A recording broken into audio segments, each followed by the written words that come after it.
Hello, my name is Jacob BeSore, and I did my role model project on Daniel Hurtado.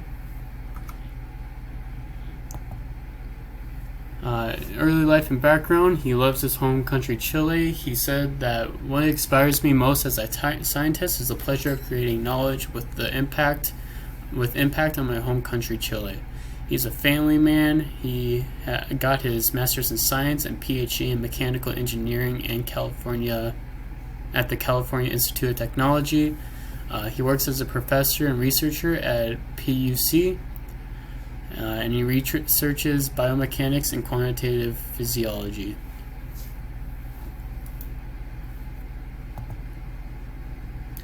His hobbies is that he loves jazz music and he plays the trumpet. In a Q&A, he was asked to share an unforgettable experience, and he said that he was teaching or lecturing at a nerd night event, and after that he got to play with his favorite jazz trumpet players, and that sounds pretty cool.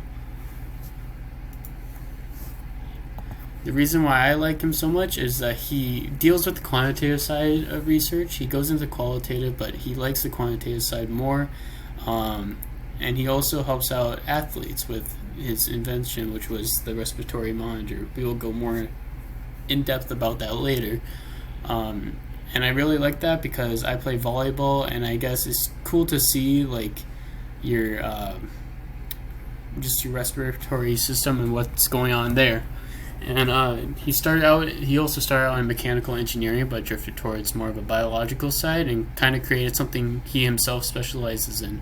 And I think that's really cool, especially because I feel like there's a lot of directions I could go with my interests.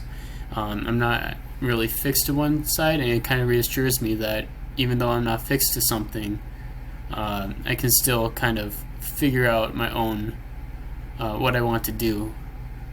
And it will work out.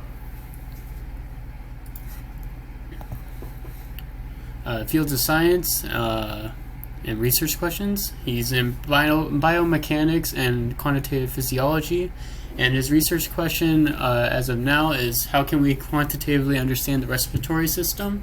And once he does that, he wants to use this understanding to create a virtual lung, which sounds amazing because with this virtual lung he can help medical professionals kind of see what is going on with the lung more easily.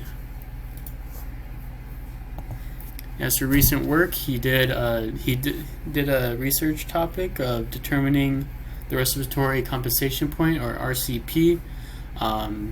In this figure, he plotted lung ventilation, carbon dioxide output, oxygen saturation at a muscular level, all over oxygen uptake. For carbon dioxide output, you can see that it goes up the higher the oxygen uptake, and the same thing goes for lung ventilation. But you can also see that at oxygen saturation at muscular level, it goes down as the oxygen uptake increases. And it also plots the RCP point for each of these graphs. And conclusions are that looking at the SMO2 levels, which are the oxygen saturation and muscular levels, during exercise is a valid method of determining the respiratory compensation point. So yeah.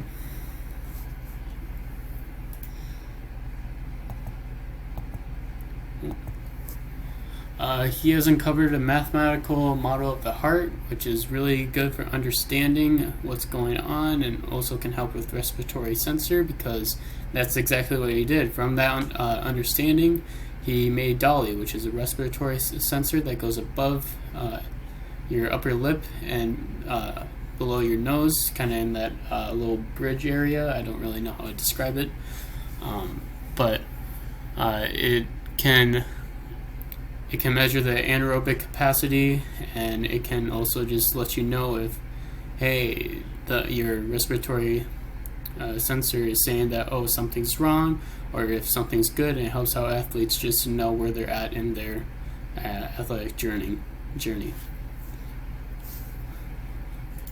So that's all from me. Thank you so much for watching this. And here are the references. Here are the pictures. And then here is the bibliography.